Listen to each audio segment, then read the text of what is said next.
Sorry student, technical ज्ञान केंद्र channel में आपका स्वागत है।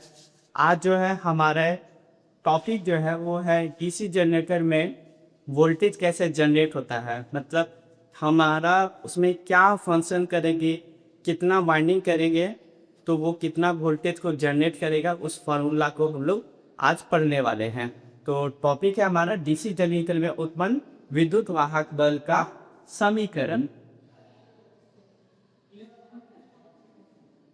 तो इसका जो हमारा फॉर्मूला होता है वो होता है ईजी। ईजी को हम लोग कहते हैं जनरेटेड ईएमएफ। ईजी बराबर फाई जेड बटा 60 पी बटा ए। अब हम इसमें हर एक टॉपिक, हर एक पॉइंट को समझेंगे कि किसका क्या मतलब होता है। जैसे सबसे पहले आता है फाई। फाई का मतलब होता है कि चुंबकीय प्रतिपोल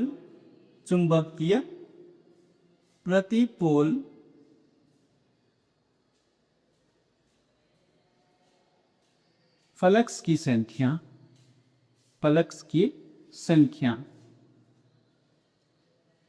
फिर हमारा आता है जेड। जेड का मतलब होता है कंडक्टर की संख्या, यानी कि हमारा जो आर्मेचर है उसमें टोटल कंडक्टर की संख्या कितना है, यानी कि चालक की संख्या हो रहा है, चालक की संख्या। फिर आता है एन। एन आता है, एन कहता है कि हमारा चालक जो घूम रहा है उसकी स्पीड कितनी है, यानी कि एन जो है तो चालक की गति, आरपीएम में इसे बताया जाता, चालक की गति, जिसे हम आरपीएम में शो करते हैं। आरपीएम का फुल फॉर्म होता है रिवॉल्यूशन पर मिनट।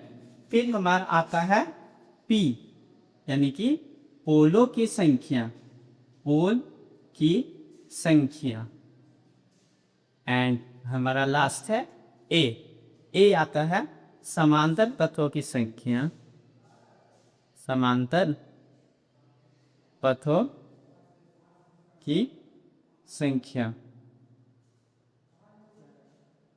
अब जो हमारा जितना भी जो वाइंडिंग होता है ना, वाइंडिंग हम लोग दो तरह से करते हैं। एक होता है हमारा लैप वाइंडिंग और एक होता है हमारा वेव वाइंडिंग। यदि हमारा जो जनरेटर है उसमें वाइंडिंग लैप किया हुआ था, यदि हमारा लैप वाइंडिंग है, नोट करके यहाँ लिख लेते हैं, यदि हमारा लैप वाइंडिंग है तो आर्मेचर पथों की संख्या जो हो जाएगी वो पोल की संख्या के बराबर होती है। लैप वाइंडिंग में ए बराबर पी होता है, यानी कि आर्मेचर में समांतर पथों की संख्या पोल की संख्या के बराबर होता है। ठीक उसी तरह यदि हमारा वेव वाइंडिंग है, वेव वाइंडिंग है तो समांतर पथों की संख्या जो होती है वो 2 होती है। लैप वाइंडिंग में समांतर पथों की संख्या पोलों की संख्या के बराबर होती है। वेव वाइंडिंग में समांतर पथों की संख्या हमेशा 2 होती है।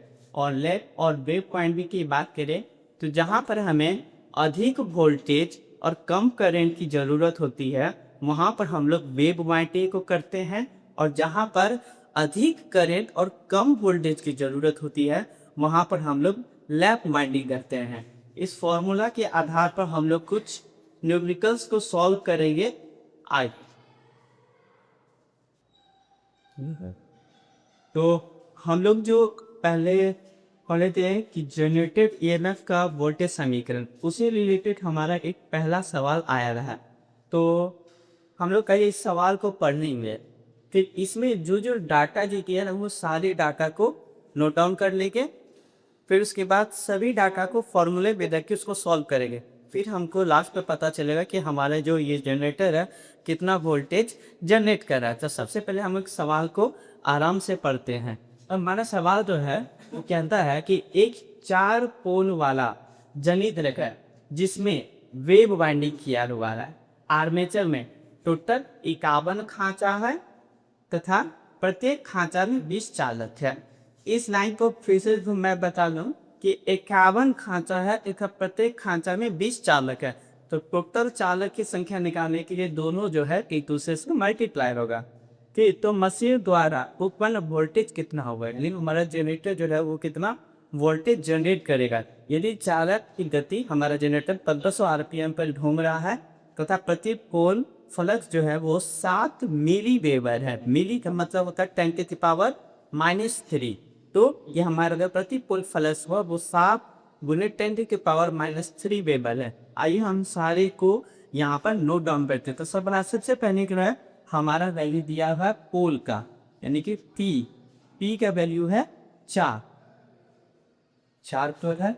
फिर आगे पढ़ते हैं वेव पार्टिक है तो ए का वैल्यू हमेशा हमारा 2 रहेगा। फिर आर्मेचर में चालक की संख्या यानी कि जेड वो निकालेंगे तो कितना है, 51 खांचा है और प्रत्येक खांचा में 20 चालक है। 51 खांचा प्रत्येक में 20 चालक है तो 51 × 20 तो करेंगे तो 1020 कंडक्टर हमारा फोल्डर है। यानी हमारा जो जनरेटर है उसमें आर्मे कंडक्टर की संख्या 1020 है। अब आगे मशीन द्वारा उत्पन्न वोल्टेज निकालने के लिए बोला है, यानी कि जनरेटेड ईएमएफ निकालने के लिए बोल रहा था। यानी फॉर आरपीएम कितना है, यानी कि एन, इसकी एन का वैल्यू है 1500 और प्रति फुल फ्लक्स यानी फाई का वैल्यू कितना है, तो फाई का वैल्यू है 7 मिली वेबर।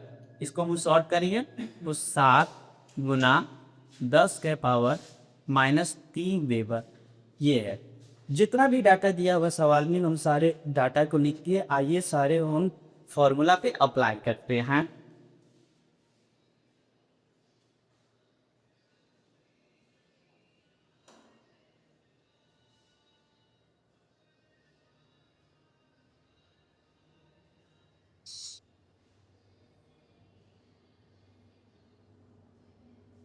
फाइंड द वैल्यू है हमारा 7 गुने 10⁻³ तो 7 गुने 10⁻³ जेड का वैल्यू है 1020 तो 1020 एन 1500 का टेक रहा है तो 1500 बटा 60 और पोल कितना है, 4 पोल है और ए का वैल्यू है 2। अब हम लोग इसको आराम से सॉल्व करेंगे। यहाँ देखेंगे ये 2 से 4 कूटा निकल जाएगा, ये 2 से 60 30 टाइम निकल जाएगा, ये जीरो खत्म, ये 50 हो गया। अब इसको आगे हम पढ़ेंगे इस वाले लाइन को तो 7 10⁻³ को नीचे डाल देते हैं तो ये हो गया 1000 गुना 1020 गुना 50, ये जीरो से ये जीरो खत्म, ये जीरो से ये जीरो खत्म, 5 के टेबल में 10 2 बार में और ये 5 51, 7 को 51 से मल्टीप्लाई करेंगे तो 7 एकम 7 और 7 5 35, 357 वोल्ट हमारा जो ये जनरेटर का वोल्टेज आया वो 357 वोल्टेज उत्पन्न करेगा यदि हम लोग इतना डाटा के साथ एक जनरेटर का निर्माण करते हैं।